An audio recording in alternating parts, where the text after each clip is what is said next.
London अप्रैल 2015। शहर east holiday में शांत है, लेकिन हैटन गार्डन इलाके में कुछ बड़ा हुआ। 6 बुजुर्ग चोरों ने 14 मिलियन पाउंड के सोने और गहने चोरी कर लिए हैं। कोई गोली नहीं, कोई शोर नहीं, बस पूरी योजना और समझदारी। 3 साल की योजना को 81 मिनट में अंजाम दिया गया। ये 6 दादाजी ब्रिटिश इतिहास के सबसे सफल चोर बन गए।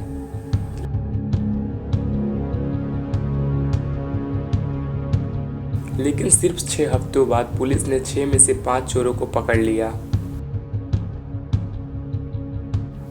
फिर भी चोरी का केवल एक हिस्सा ही मिला। गिरोह का लीडर अब भी फरार था।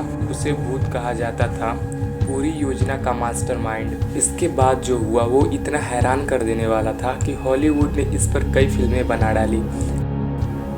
कैसे इन दादाओं ने इतनी परफेक्ट चोरी की, वे कैसे पकड़े गए, गलती, धोखा या बदकिस्मती, और बाकी का चोरी हुआ माल कहाँ गया। ये है हैटन गार्डन हीस्ट की कहानी।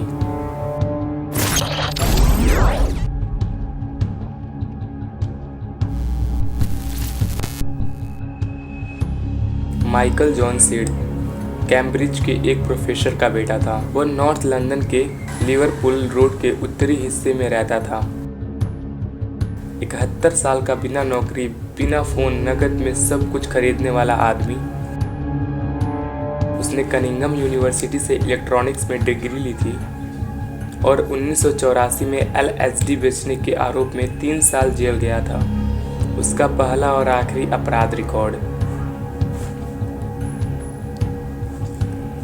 इसके बाद उसने कसम खाई कि अब वह रडार से दूर रहेगा।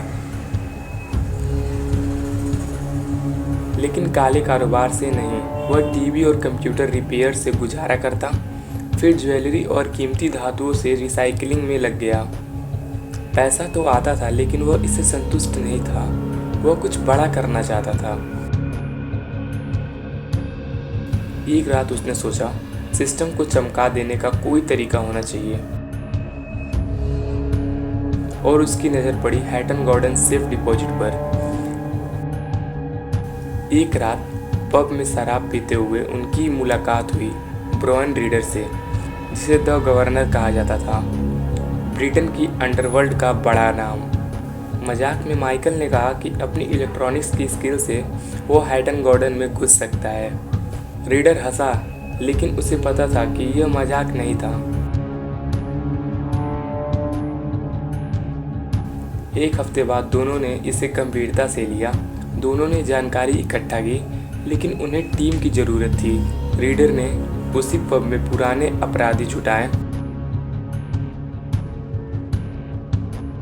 16 वर्षीय डैनी जोन्स, 65 वर्षीय टेरी पार्किंस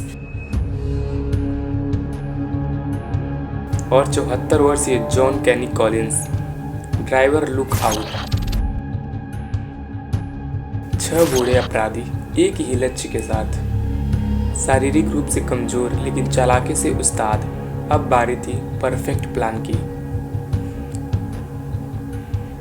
हैटन गार्डन की प्लानिंग ब्रिटिश के अंदाज में शुरू हुई।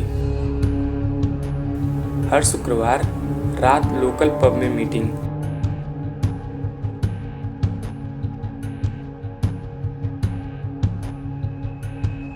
सप्ताह भर हर सदस्य अपनी रिसर्च करता।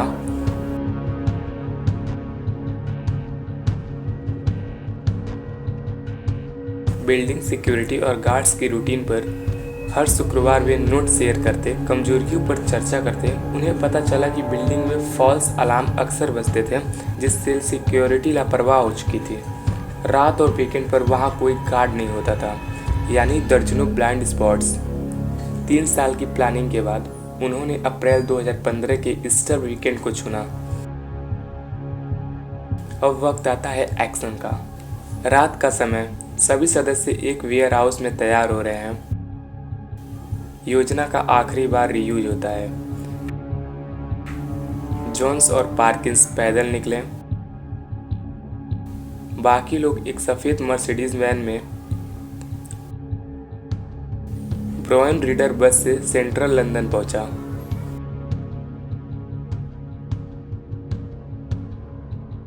फायर एग्जिट के रास्ते अंदर घुसना था। बेसिल के पास बिल्डिंग की चाबी थी, वही सबसे पहले अंदर गया। उन्होंने अलार्म सिस्टम डिसेबल किया।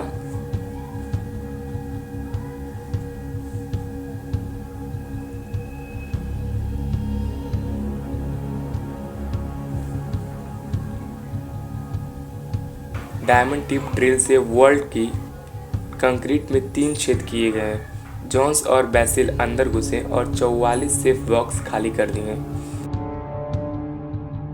कैश, ज्वेलरी, सोना, कुल 14 million pound.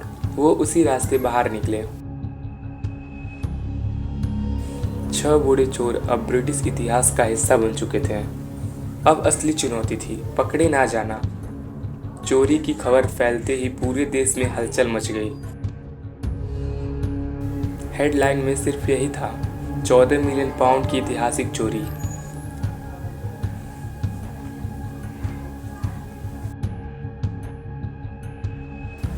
Police Scotland yard जांच में जुट गई। जनता ने इस चोरी को रोमांटिक बना दिया।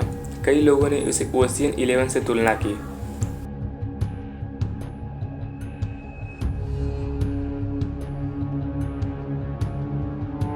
पुलिस ने हजारों घंटे की फुटेज खंगाली, डीएनए, फिंगरप्रिंट सब जांचे, लेकिन ठोस सबूत बहुत कम थे। फिर एक गलती मिली, एक कैमरा जो गैंग भूल गई थी। वहीं से पुलिस को मिला बड़ा सुराग, एक सफ़ेद मर्सिडीज जो चोरी से पहले इधर उधर घूम रही थी।